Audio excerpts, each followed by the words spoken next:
VidaCast, um espaço para respirar, refletir e se conectar com o que importa. Olá, sejam todos muito bem-vindos ao VidaCast, um espaço onde desacelerar é essencial e cada conversa é um convite para você nutrir o corpo, a mente e a alma. Eu sou Jana Blanco, instrutora de yoga, mãe e apaixonada por inspirar um estilo de vida mais consciente. Aqui abordamos temas como yoga, maternidade real, meditação e reflexões sobre como viver uma vida com mais propósito. E eu quero aproveitar e agradecer você que já está aí nos acompanhando, pedir que você curta e principalmente compartilhe com quem possa gostar dos conteúdos que eu tenho compartilhado por aqui. E o episódio de hoje é sobre arte-terapia e eu vou apresentar para vocês a minha convidada. Ela é uma mulher que transborda sensibilidade e escuta profunda. Psicóloga integrativa e transpessoal, especialista em desenvolvimento humano e idealizadora de oficinas que despertam a criatividade e a expressão da alma. Seu olhar atravessa o óbvio, alcançando o que muitas vezes silenciamos dentro de nós. Mãe do Augusto, ela compreende na pele e no coração os desafios e encantos de se reinventar a cada dia. Em sua caminhada, busca resgatar aquilo que é essencialmente humano em cada pessoa, sua autenticidade e autoconsciência diante das circunstâncias da vida. E é com essa delicadeza que nos convida a explorar a arte-terapia, um caminho onde a arte se torna ponte para o autoconhecimento, o acolhimento e a cura. Rafaela Almeida. Oi, muito prazer estar aqui, que honra. Que legal se ouvir, Jana, através da tua tradução. É tão bom, tu foi falando, eu já fui pensando todo o caminho por trás dessa biografia, né? Que é longo, às vezes é dolorido, mas que vale a pena. Que gostoso, querida. Bem-vinda, obrigada por ter aceitado o meu convite. E aí, Rafa, vamos começar tu falando um pouquinho o que é arte-terapia, porque eu acho que tem muitas pessoas que não sabem, né? Tá. A arte-terapia, ela é um processo de autodescoberta, de autoconhecimento, que tem a arte como ferramenta. A gente pode dizer que toda arte-terapia envolve arte, mas nem toda arte é arte-terapia. Por quê? Porque a arte-terapia, ela tem um propósito, um objetivo, que é que aquela pessoa que está se experienciando nessa prática, nessa atividade acompanhada, ela possa tornar consciente, trazer, né, representação simbólica para aquilo que até então estava oculta dentro dela. E eu posso dizer que um dos principais pontos da arte-terapia é o movimento do corpo. Porque o corpo mesmo, matéria, denso, físico, sabe, Joana? Porque trazendo essa integração do corpo, mente, espírito, que aquilo que estava oculto, soterrado, que a gente não mexia dentro de nós até então, pode aparecer por essa linguagem não verbal, né? As palavras, a tradução, a comunicação, ela é o último grau da comunicação. E muitas vezes a arte-terapia, ela atua nesse lugar onde a gente ainda não sabe nem dizer o que é. Mas a gente sente, tem alguma coisa ali que tá mexendo, que não tá bem dentro da gente, mas que a gente não sabe falar de onde vem, o que é, quando que começou. E a arte-terapia, ela tem então esse sentido de poder resgatar pela linguagem não verbal, no corpo, aquilo que estava lá bem guardadinho. Nossa, que legal. Então eu vou emendar essa pergunta te perguntando, acho que tu falou um pouquinho, mas talvez tu consiga refinar um pouquinho mais para mim. Qual é a diferença entre arte-terapia e simplesmente fazer arte, fazer uma arte?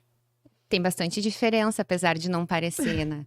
A arte, ela pode ser simplesmente uma livre expressão, ela pode ser um hobby, ela pode ser uma brincadeira, ela pode ter um sentido estético, por exemplo.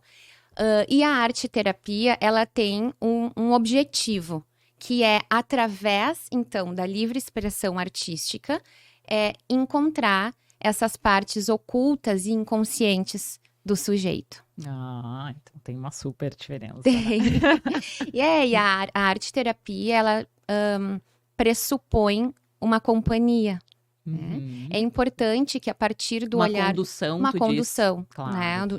De um arte-terapeuta. Eu ainda não sou arte-terapeuta, estou me encaminhando para, né? Trabalho com arte-terapia nesse processo de acompanhar, de direcionar. Então, a arte-terapia, ela pode ter uma condução dependendo do trabalho que tu tá fazendo com aquele sujeito. Então, por exemplo, tu direciona aquela conversa para um determinado lugar. Então, a pessoa pode chegar para mim com um luto, né? Que é muito comum. Né? A arte-terapia, ela é boa em trabalhar lutos e traumas.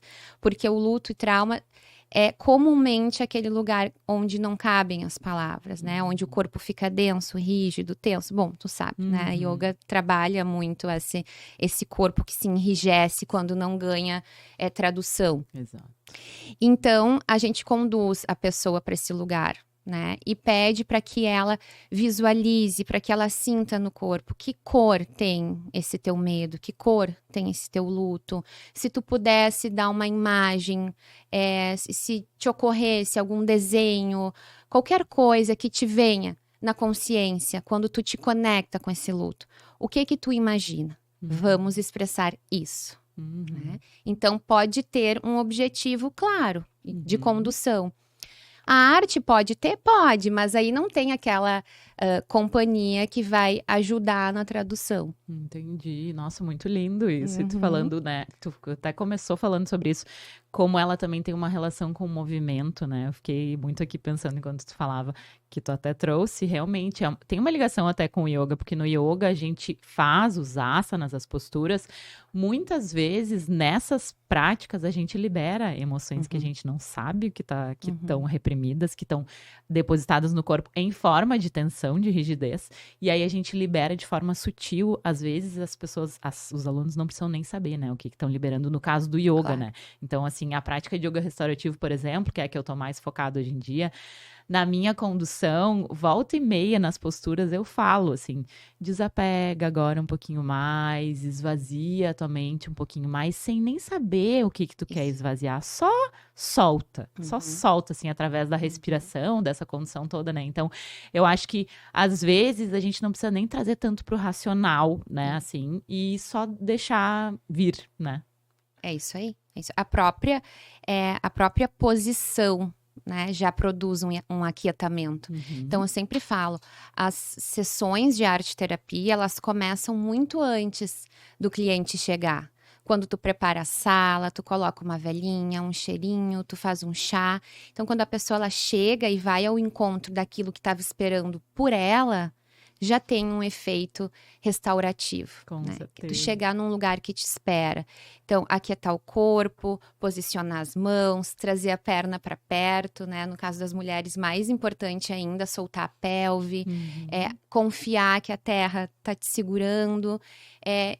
Isso é a delicadeza dos processos terapêuticos, né?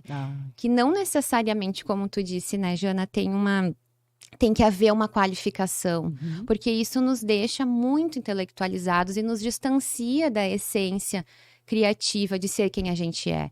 Então, eu sempre trago nas minhas oficinas essa importância de não qualificar e só receber. Então, tu tá ali diante do teu desenho, da tua tela, da tua mandala, da tua escrita, e em algum momento vai sair diferente de como tu imaginou.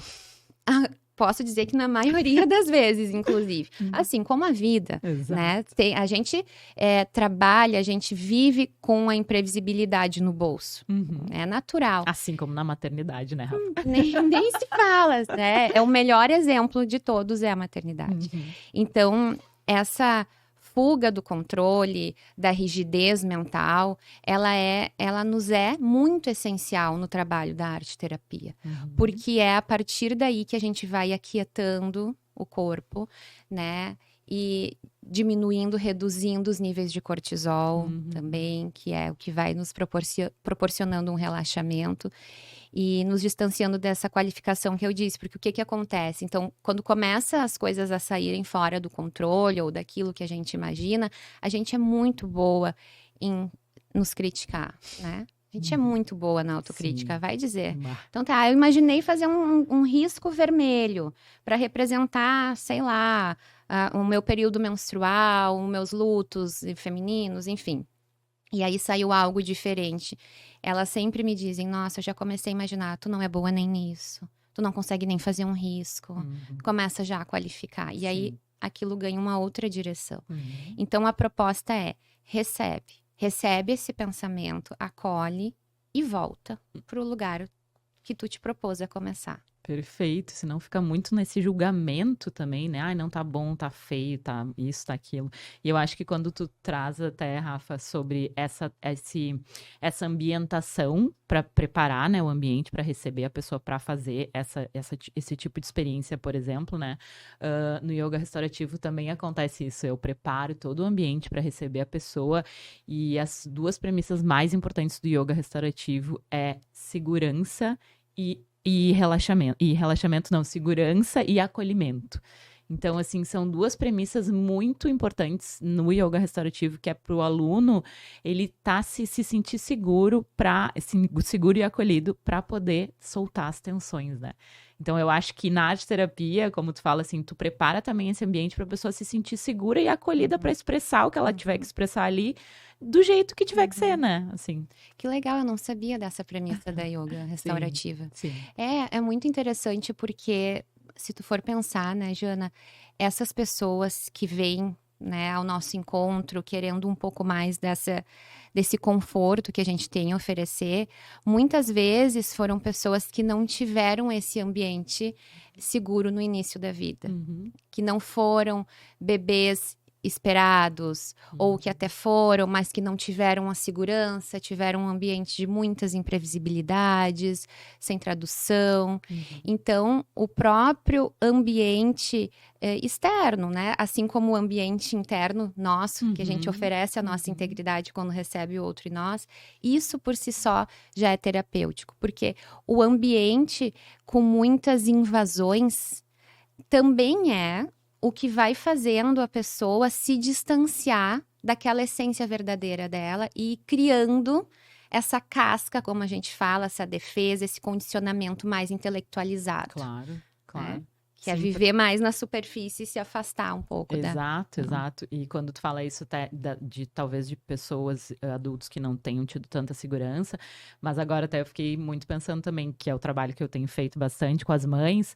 As mães também, às vezes, elas não se permitem momentos, né, de acolhimento, de suporte, e às vezes elas estão tão atarefadas, estressadas, dando conta de tudo, que elas precisam só, às vezes, de um toque na mão, sabe? Isso. De um toque nas costas, tipo assim, vai ficar tudo bem, tá tudo certo, tá tudo tranquilo. No yoga restaurativo a gente usa muitos apoios para sustentar as posturas. Então, além dos apoios ainda, a gente utiliza uns pezinhos que são com areia ou com arroz, tipo na mão, no peito, nas costas, quando tá de costas, que é exatamente esse suporte, sabe? Tipo assim, tô aqui contigo, tá tudo bem, tá tudo certo, tu poder restaurar e relaxar nesse momento. Esse momento tá tudo certo, né?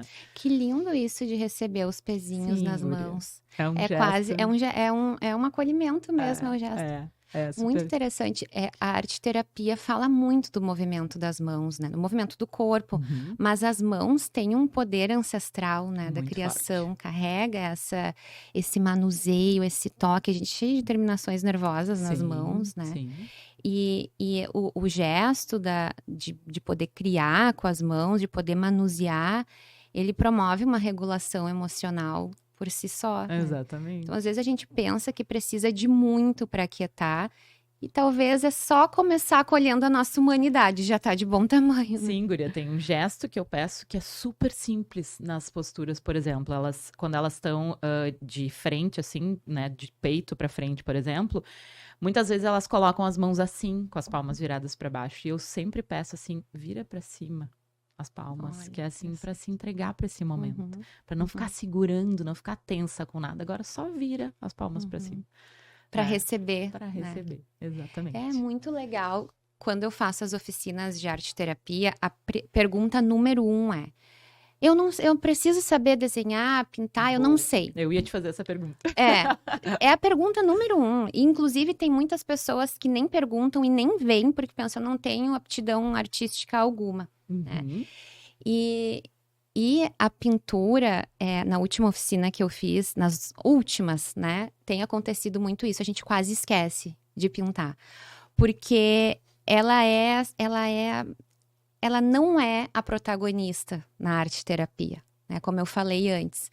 Tem uma história, tem uma costura, tem um interesse por aquilo que já é teu, né? A arte-terapia vai representar simbolicamente algo que está dentro dessas mulheres. E isso, para mim, tem um efeito muito delicado e muito importante, porque a gente vive numa cultura que fomenta que aquilo que vai nos acalmar ou trazer o sentido da nossa vida tá fora. Tá na viagem que eu ainda não fiz, tá no corpo que eu ainda não tenho, tá na família Nas que eu ainda... Nas conquistas, né? No ter e não no ser. Exatamente, na performance. Né? E a arte-terapia faz esse convite à retomada para aquilo que já é nosso. E que já está aqui na nossa história, na história das mulheres que vieram antes. E poder olhar, essa para mim é a mágica toda. Quando as mulheres, elas param diante daquilo que elas mesmas criaram e se apaixonam pelo que vem. Tem um poder, Jana, que é o poder de amar as partes, as suas próprias partes. É um incentivo à autoestima, é uma libertação, né? Porque às vezes aquilo que está oculto, muitas vezes, que está lá silenciado naquela caixinha de Pandora que todos temos, é algo que está muitas gerações atrás, foi um segredo, é uma lacuna, sabe? Num tempo em que as mulheres não tinham essa liberdade de poder falar o que se passavam nas histórias delas. Então, vai aparecer muitas vezes ali, nas horinhas de descuido, como diz o poeta, na arte, na pintura de uma mulher, que vai liberar ela e todas as outras. Ai, sim, que bonito. Que bonito. E tu falando assim, Rafa, e como é que tu conduz? Não sei, tu já deve ter recebido algumas pessoas que falam assim, ai, mas eu tenho vergonha. Tu fala, tá, tenho medo do julgamento, ai, não sei desenhar. E a vergonha, assim, como é que faz quando alguém tem muita vergonha de começar a se expressar, por exemplo? O que acontece? A gente não começa pela tinta. Né? Ou eu gosto muito da mandala também, enfim, a gente tem vários tipos de arte-terapia, os bolos, né? Enfim. A gente não começa por aí. Então, quando a gente começa pela história, que é a origem, que é onde mora e nasce a nossa criatividade, e a gente consegue começar a contornar isso junto com aquela mulher, nem existe espaço para vergonha. Entendi. Porque ela, quando chega lá na hora de criar mesmo, ela já entendeu que o sentido não tá aí em fazer bonito. Tá em simplesmente se entregar pro processo. Que legal. E aí, Rafa, como é que a criatividade ela pode ser uma ferramenta para acessar essas emoções mais profundas? Nossa, de várias formas, né? A criatividade é profunda, né? A criatividade, ela vem do próprio movimento de existir. Então, a partir do momento que a gente sai desse lugar do lugar intelectual, que é o que a gente chama de falso self, porque o que acontece? Quando a gente vive nesse ambiente mais imprevisível, às vezes negligente, a gente escuta muitas histórias, né, Jana, de desamparo. A criança, ela condiciona a vida pelo intelecto, que é um núcleo do ego.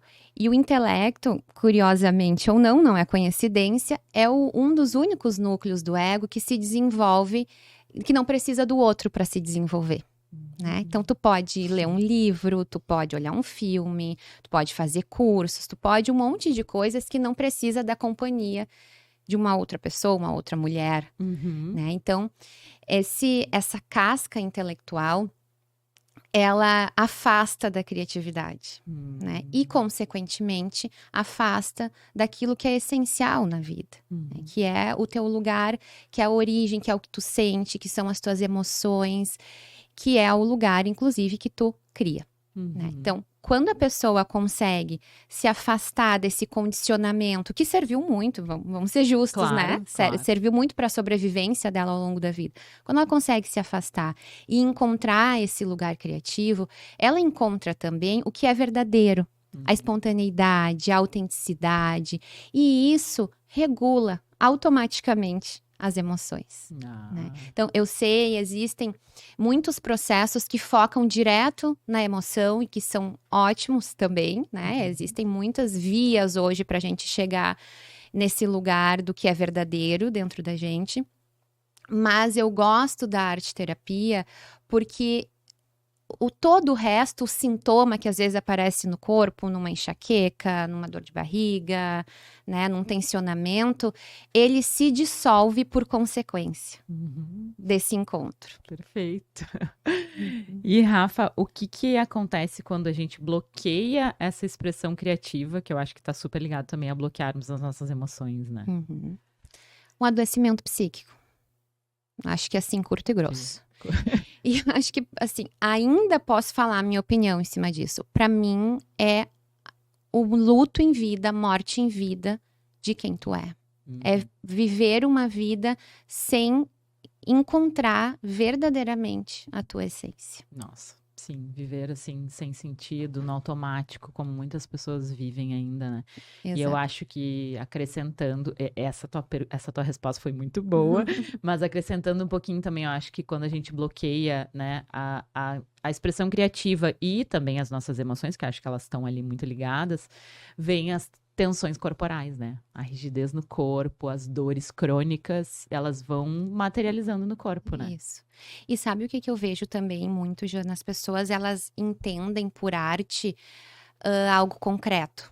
Uma ideia, um quadro, uma poesia, né? As pessoas acham que criatividade é botar concretamente em ato algo que está dentro de si. E a criatividade é um movimento interno que pode ter por consequência algo concreto ou não. Às vezes, criatividade é tu acordar e sobreviver o teu dia, e as mães sabem muito bem, né? O que é isso? Às vezes é conseguir levar o filho para a escola, às vezes é conseguir botar a roupa do filho. Sim. Isso é criatividade. Inclusive, é o trabalho mais invisível que existe, né? Então, na última oficina que eu fiz, a minha convidada, ela faz bolos, que são as receitas da avó, né? Ela achou o caderno lá da avó e cria os bolos em cima da avó. Enfim, e aí ela levou o caderno de receitas da avó. Bom, foi assim, algo incrível, assim, acho que a gente transcendeu quando abriu aquele caderno. Porque é o caderninho com as folhas amareladas, com aquela letra bem feita, bem redonda. Ai, que amor. E atrás, no caderno, ela escreveu as regras, a menstruação das filhas. Então, tinha data. Ai, Fulana ficou moça na data tal. E aí, quando eu abro aquele caderno, eu penso, gente, mas isso aqui é o sentido da vida. Isso aqui é criatividade, é a nossa forma de viver espontaneamente no mundo. Sim. Não é a performance, né? O jeito que a gente está presente no mundo, que a gente se relaciona com o outro, que a gente encontra sentido para aquilo que é mais sutil na vida, é o que fica.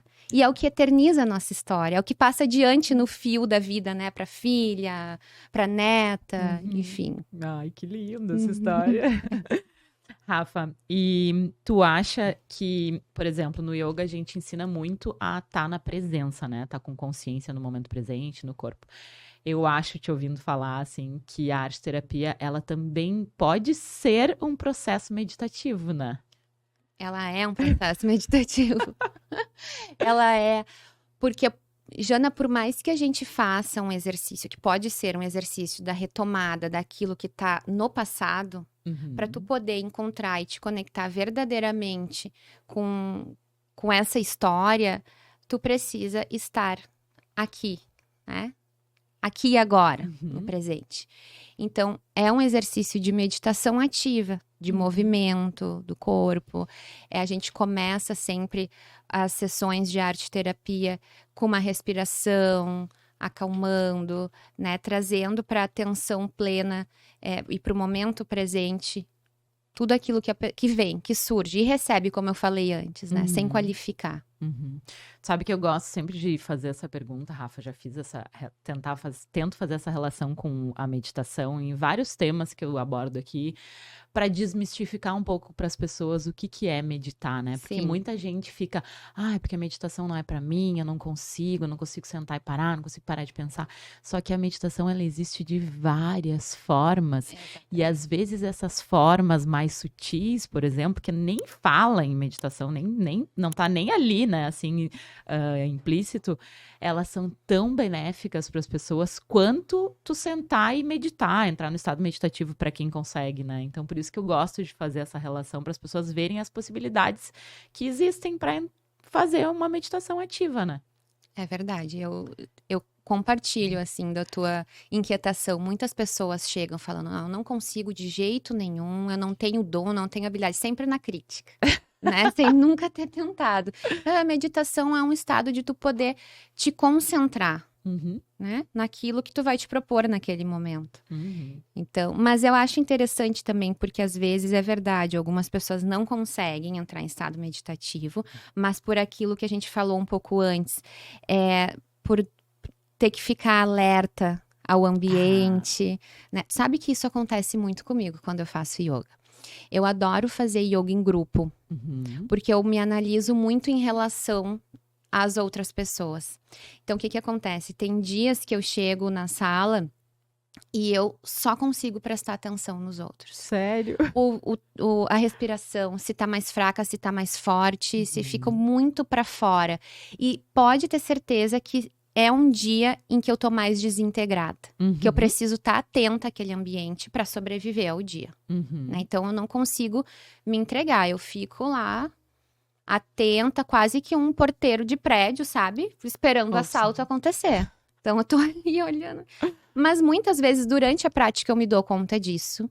E consigo traduzir e me acalmar. Então, Rafa, vamos lá, tá tudo bem. São os teus colegas respirando. Olha só, algo simples, né?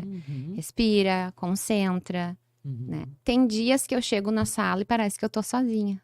Não escuto ninguém, eu me entrego, eu vou fundo. Nesses dias, eu tô mais integrada. O que tá fora... Com certeza. Não me invade, sabe? Então, eu acho que essas são as riquezas da gente fazer yoga, arte terapia e se propor a exercícios de entrega e de atenção plena. A gente poder ir traduzindo pra gente mesmo os nossos estados, né? Enfim, mentais e emocionais. E às vezes também, né, Rafa? Às vezes não. Sempre. Essa autoobservação também em diferentes momentos, né? Como tu falou, às vezes tu vai na prática em grupo e tu observa muito o externo. E outras vezes tu vai e tu consegue se entregar como se não tivesse ninguém. Então, e tu só observou isso porque tu foi, né? Algumas vezes, porque tu manteve uma constância talvez, ou Isso. não sei se constância, mas foi muito mais de uma vez para observar isso, né? Então, assim, no yoga, assim, a gente fala, eu gosto de falar quando eu dou Vinyasa Yoga, por exemplo, que é essa prática mais vigorosa do corpo, não observem os tapetinhos do lado. Só olha pro teu tapetinho. Só que, óbvio, né? A nossa mente, ela faz outra coisa do que a gente tá ali conduzindo, né? Mas, assim, é um exercício, sabe? Porque, assim, tu tá numa aula com outras alunas, muitas vezes é inevitável tu olhar, aquela lá tá fazendo uma postura melhor que eu, ela conseguiu fazer aquilo que eu não consegui, ou tipo, eu tô fazendo melhor que ela. E o yoga, ele é o oposto disso, na verdade. A gente tem que olhar pro nosso tapetinho, pra nossa prática, pros nossos desafios. Ela tem os desafios dela, o corpo dela é o corpo dela, a flexibilidade dela é a flexibilidade dela, e o meu é o meu. E tá tudo certo, cada uma tá no seu processo, né? Então...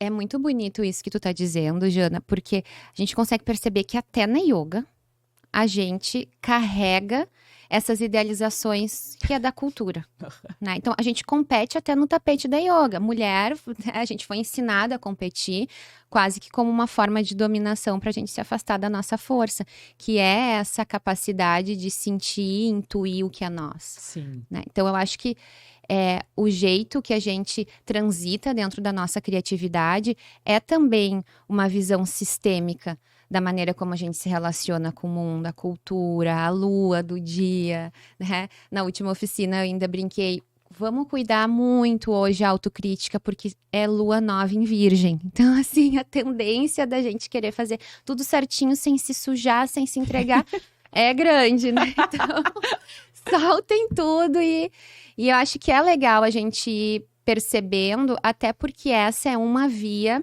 que a gente entra em estado de compaixão com as nossas ancestrais. Ai, sim. Porque a gente é ótima em dizer que elas erraram, que a gente faria tudo diferente, que elas não foram boas mães, boas avós e etc. Né? Mas quando a gente contextualiza essas mulheres no ambiente em que elas viveram, na cultura, e por aí vai, né? Tantas outras coisas, a gente consegue entender que talvez elas fizeram muito melhor do que a gente faria. Vamos ser Sim, a sinceros, informação que elas não tinham, né? Exatamente. Assim, o acesso que elas tinham era muito menor do que a gente tem hoje, né? Isso.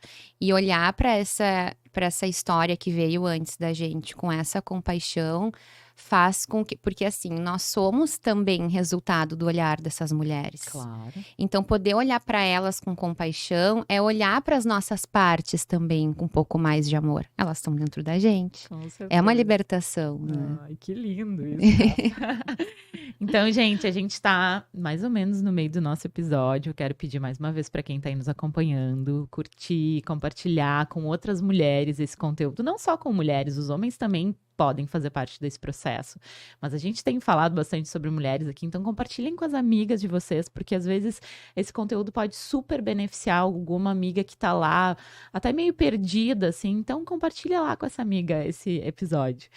E aí, Rafa, existe algum exercício simples que tu possa falar, assim, para incorporar a arte terapia no dia a dia? E vários. A arte terapia, ela é simples, né? Ela não é simplista, mas ela é simples. Então, de novo, a gente imagina que se conectar com a nossa espontaneidade, a nossa criatividade é algo super rebuscado, mas é num detalhe do dia que muda, né? Faz uma inversão de toda a lógica do resto do dia.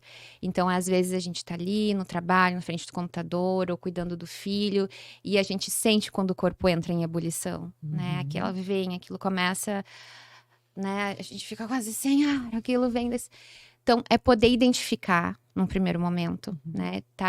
Enfim, estou entrando num estado de alerta, parar e poder trazer isso para a consciência com alguma forma, né? Então, aquilo que eu falei lá no início, se eu pudesse agora aqui, o que primeiro me veio no pensamento?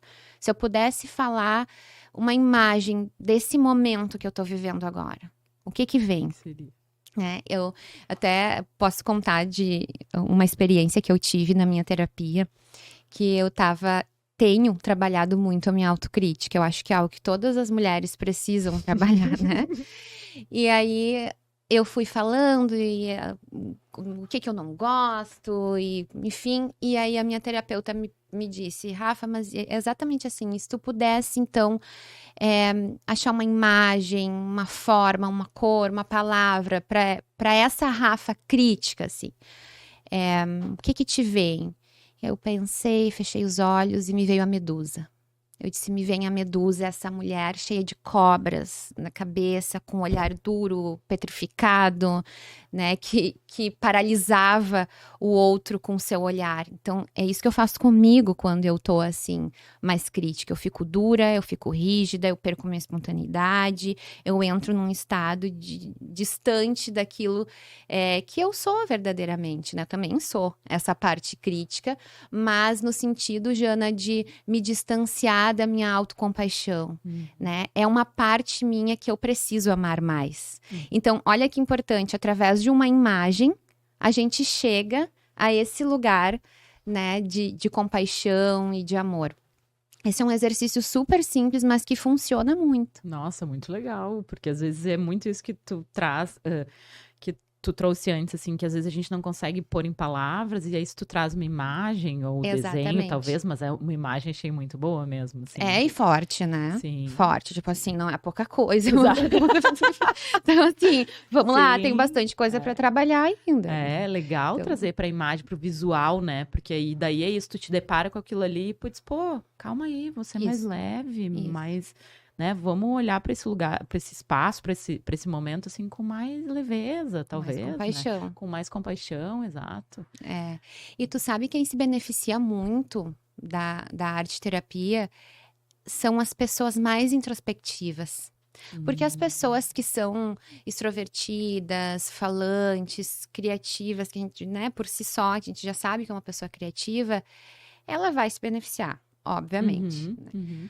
Mas a pessoa que ela é mais tímida, normalmente, comumente, é a pessoa que chega, senta na frente da poltrona do terapeuta. E, não sei por onde começo, não sei nem dizer, tá difícil. E se angustia com a própria evitação, né? Com a própria dificuldade de entrar em conflito. Claro. Então, quando tu oferta para essa pessoa a possibilidade disso que tá lá dentro, né?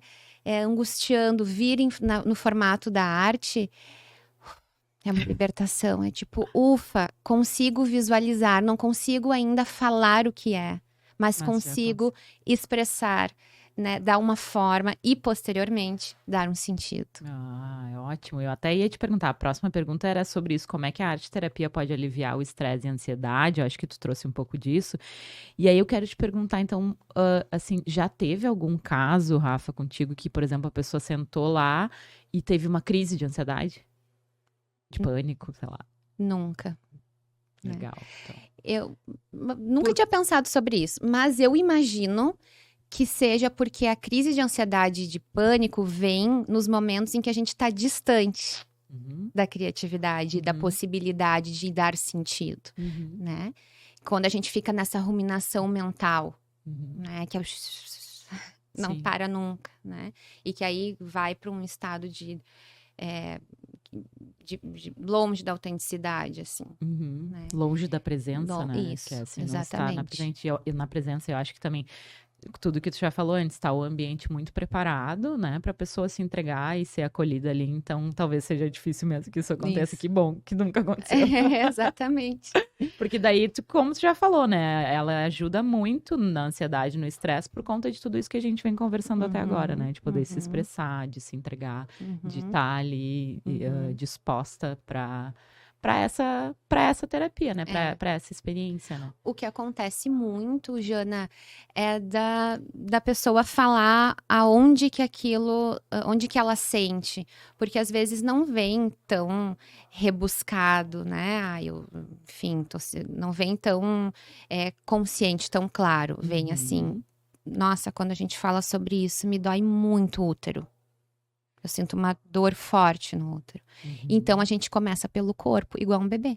Né? A gente começa pelo corpo. Me diz, como é que é essa dor? Né? Ela é mais pontuda, ela é mais aguda, é mais contínua, e aí a pessoa vai falando. E aí a gente vai encontrando as formas. Né? Ela irradia para algum outro lugar. Se tu pudesse dar uma cor, né? Me diz, e aí a gente vai abrindo, então por isso que não chega nesse lugar de quase morte que parece, né, a crise de pânico. Claro. Porque a gente vai encontrando representações que liguem à vida. Sim. E, Rafa, assim como a respiração, ela nos guia, por exemplo, na prática de yoga, ela guia também esse processo da arte-terapia, tu acha? Sim, a respiração é a condição de estar vivo. Né? A gente começa a prática da arte-terapia com a respiração. Uma respiração consciente. Isso. Às vezes no meio também, né? No fim. O fim sempre tem também, que é para aquietar e acomodar tudo aquilo que a gente trabalhou durante a prática. Mas é importantíssimo a gente tá em sintonia com o corpo todo, Uhum. né, integrado. E a respiração é a maior ferramenta para entrar em estado de integridade, né? Sim, né? A nossa respiração, ela afeta diretamente os nossos pensamentos e a nossa mente, né? Então, quando a gente consegue, por exemplo, trazer uma respiração mais calma, a mente automaticamente vai se acalmar um pouco. Talvez não se acalme tudo quanto as pessoas precisariam ou gostariam, mas automaticamente, quando a gente consegue dar uma regulada na respiração, a mente também ela vai se aquietando um pouco mais, né? Exatamente. Pelo menos no momento presente, aquieta. Com certeza. E aí tu acha, Rafa, que a arte-terapia, ela ensina sobre paciência e confiança? Com certeza. Com certeza. Vou contar uma experiência minha. Ótimo. Eu fui fazer uma aula de cerâmica. Gente do céu. Meu Deus do céu, achei que eu fosse amar, tinha certeza absoluta, nossa. Eu já imaginei eu pintando pratinho, botando numa mesa posta, servindo lá no meu café da manhã, bem lindo. E eu cheguei lá e tinha todo um processo até que aquilo tomasse uma forma, né? Então, antes tinha um processo bem rudimentar, primitivo, de botar literalmente a mão na sujeira, no barro, de moldar, né? Quando a professora me disse que precisaria de umas 4 aulas para aquilo virar uma xícara, pensei, não é possível, gente. Mas eu queria hoje já postar no Instagram minha xícara pronta. Eu passei por esse processo. Depois eu vou falar. Continua teu relato. E aí é muito interessante quando a gente se dá conta que a gente também é vítima daquilo que a gente trabalha, né? Porque a gente trabalha para não entrar nesses estados de loucura de querer tudo para ontem e de que eu preciso logo. E por isso que as técnicas de arte-terapia e de arte, enfim, elas são essenciais para o autoconhecimento. Porque eu achei que eu tava arrasando na minha paciência. Bom, depois que eu me tornei mãe, nada mais pode tirar minha paciência. Pelo contrário, né? Enfim, então, respondendo a tua pergunta, super trabalha a paciência, a capacidade de respeitar o ritmo, o tempo, o processo, né, das coisas e da vida. Sim, né? eu tive também essa experiência, Rafa, com a cerâmica, eu sempre quis aprender. E eu sou apaixonada, assim, e eu vou fazer lá uma aula. E aí também eu cheguei lá, não, peraí, como assim? Eu vou ter que esperar 4 dias, 4 vezes. E isso aqui, desse jeito, tipo, nunca vai virar uma cumbuca que eu quero, tipo, um bowl, nunca. E aí foi muito legal, porque a Marcela, que foi com quem eu fiz a aula lá, ela falou assim, confia no processo. Vai dar certo. Quando a gente botar no forno, vai ficar legal. Porque daí depois tem não sei se chegou nessa parte, tem a parte de esmaltar. Isso, que aí eu sim. penso, não, agora já vai ficar bem lindo, que alívio. brilhoso e tal. É um alívio, não é? Quando começa... Só que antes fica todo craquelado, Fica. todo fosco, todo assim, feio, digamos, né? E eu falei, tá, mas eu não pensei que a esmaltação fosse isso dela. Calma, porque a gente ainda vai levar pra queima. Quando Isso. sair da queima, vai transformar e vai ficar bonito. Confia, confia. Mas olha a importância de ter alguém acompanhando. Com certeza. Isso faz toda a diferença. Com E certeza. assim, não é só alguém acompanhando, é alguém que já se trabalhou nesse processo. Claro. Isso faz muita diferença, tu não acha? Sim. Porque a gente consegue encontrar, a gente percebe nos olhos de outra mulher quando ela não se trabalhou. Com certeza. Quando ela tá um pouco dura, enrijecida ali naquele lugar. Uhum. Então, é muito mais fácil tu confiar numa mulher que já aceitou a humanidade dela. Tá bom, eu já sei, eu já passei por 4 aulas de cerâmica com a mão no barro. Vai dar certo. Uhum. Com né? certeza, faz toda a diferença. E aí, sobre a confiança também que eu perguntei, né? Eu acho que tu até falou um pouquinho antes. Eu acho que deve ser muito legal, depois do processo, né? Depois da experiência, tu olhar para aquilo ali que tu produziu, assim, e nossa, por mais que, sei lá, não tenha ficado lindo, maravilhoso, mas, pô, olha o que eu consegui expressar, né? Isso é incrível. Porque é tu validar algo que tá dentro de ti. né? Sim. Tu não comprou, ninguém te É. deu, tu criou. Né? A Sim. partir desse encontro contigo, com a tua história, com as tuas sombras, porque como eu falei, tem uma certa, eu percebo, não sei se tu percebe, Jana, mas eu percebo que tem uma certa, assim, quase fantasia de que a arte-terapia, a yoga e esses processos mais holísticos, eles são só lindos e belos. né?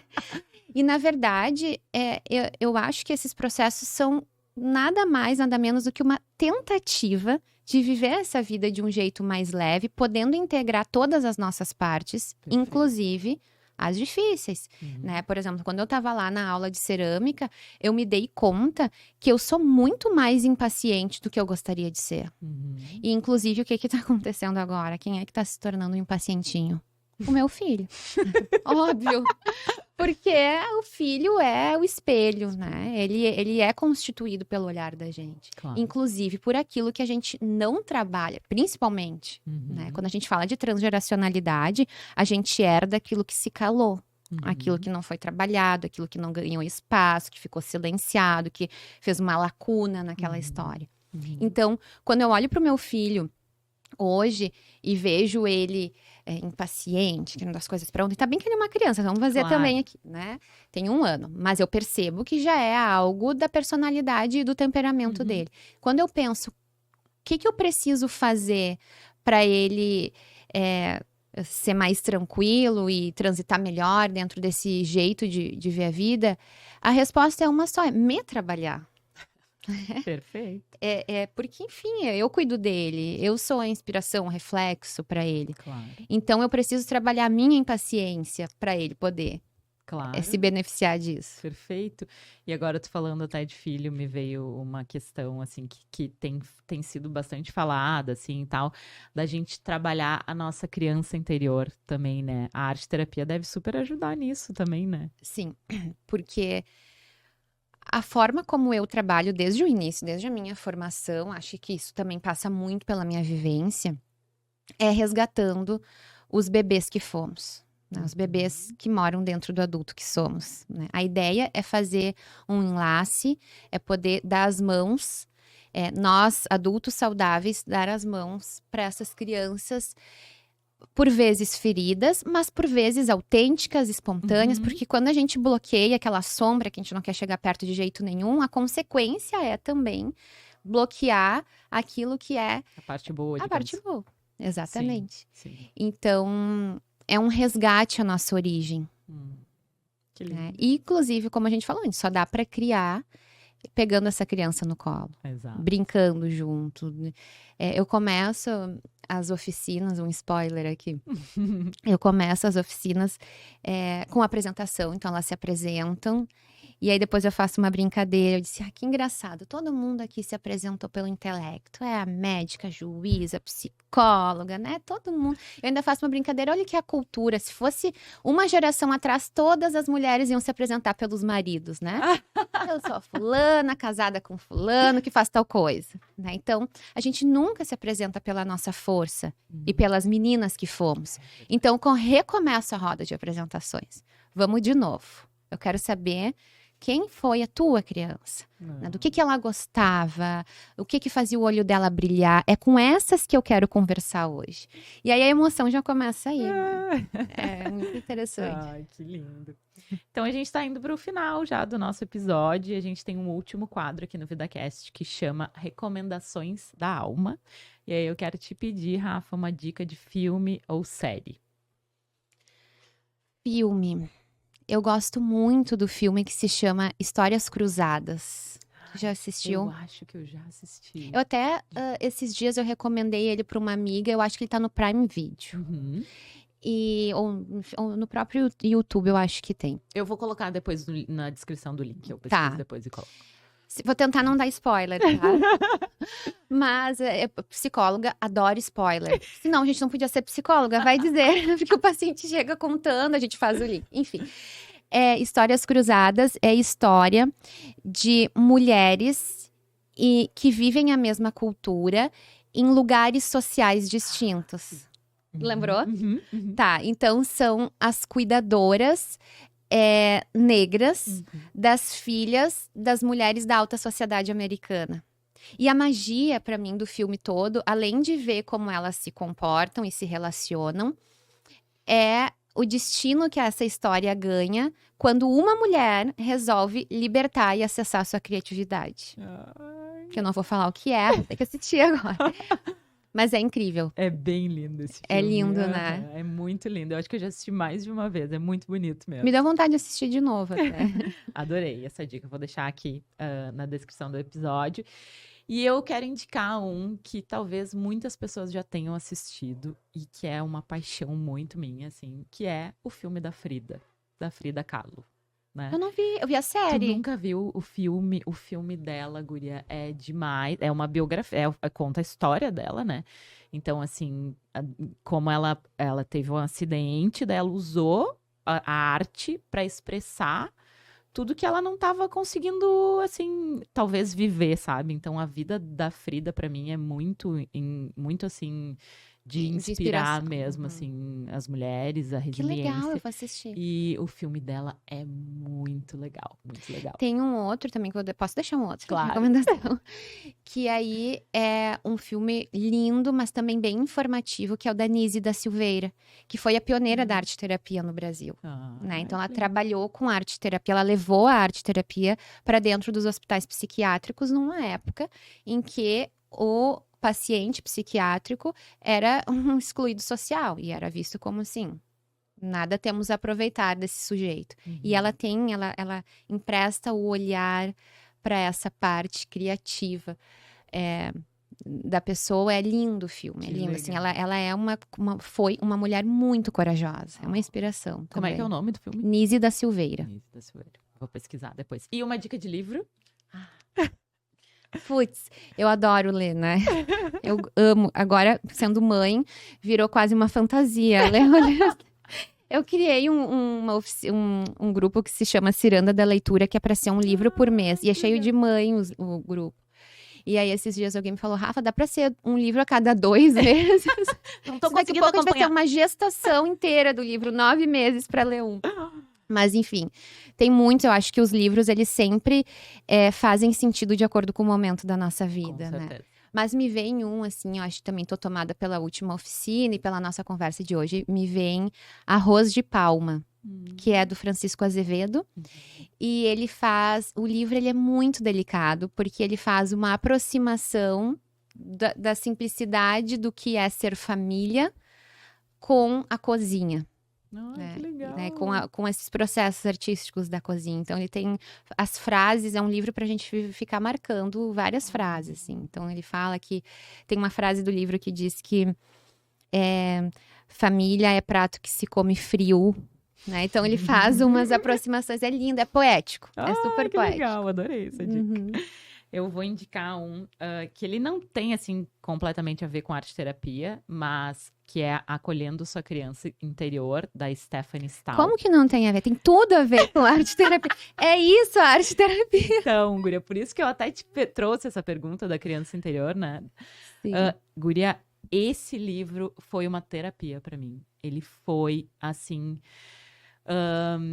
trabalhou muitas questões internas. Eu até tive que dar uma pausa nele, assim, Sim. pra não ler todo, assim, de uma vez só, porque mexeu com várias coisas, sabe? Ela traz alguns exercícios pra tu fazer, traz vários questionamentos de crenças que tu leva, que talvez não sejam tuas, da tua criação. Ela fala em criança sombra e criança luz. Então, assim, nossa, eu indico super esse livro. Que legal. Já quero botar na minha lista também. Quem sabe daqui uns 10 anos, assim. Depois que o filho for pra faculdade.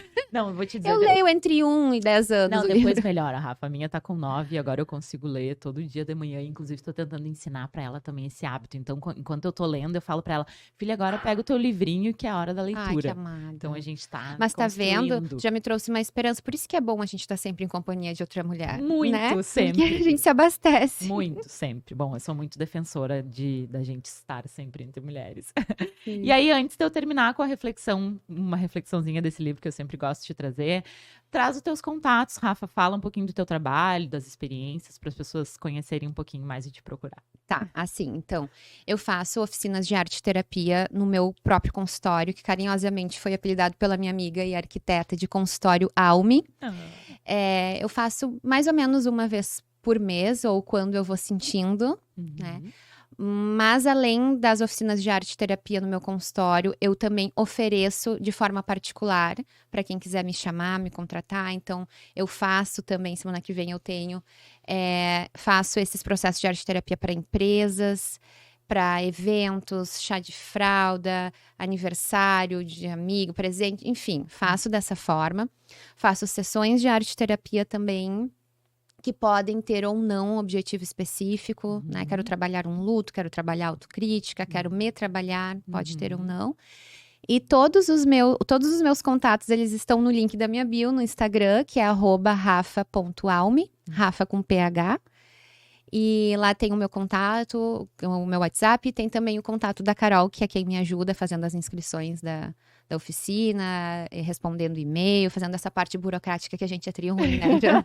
Essa parte. Para quem é criativo, a parte burocrática, cartesiana, Super. é difícil. Então a gente chama ajuda. Então tá, gente, eu quero falar rapidinho sobre também o meu programa. Eu tenho um programa digital que chama O Corpo Pede Calma. A gente falou até aqui que a arte terapia ela é uma forma de pausar, né?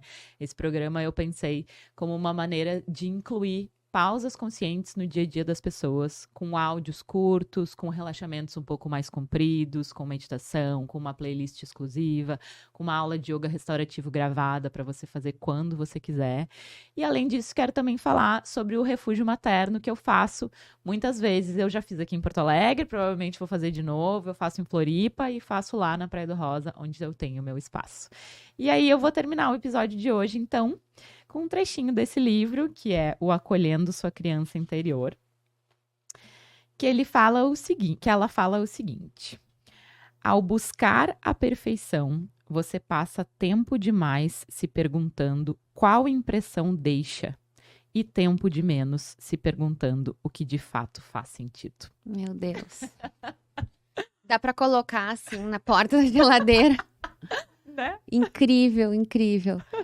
Jana, brigadão. Eu tô feliz demais de ter participado. Querida. Quando eu olho o teu podcast, assim, eu penso, nossa, quanta gente que é gente, né? É legal a gente encontrar essa tribo. Então, obrigada pelo convite. Obrigada, amada. Dá um tchauzinho lá na câmera Tchau. do meio. Acompanha esse episódio, ficou muito legal. VidaCast, um espaço para respirar, refletir e se conectar com o que importa.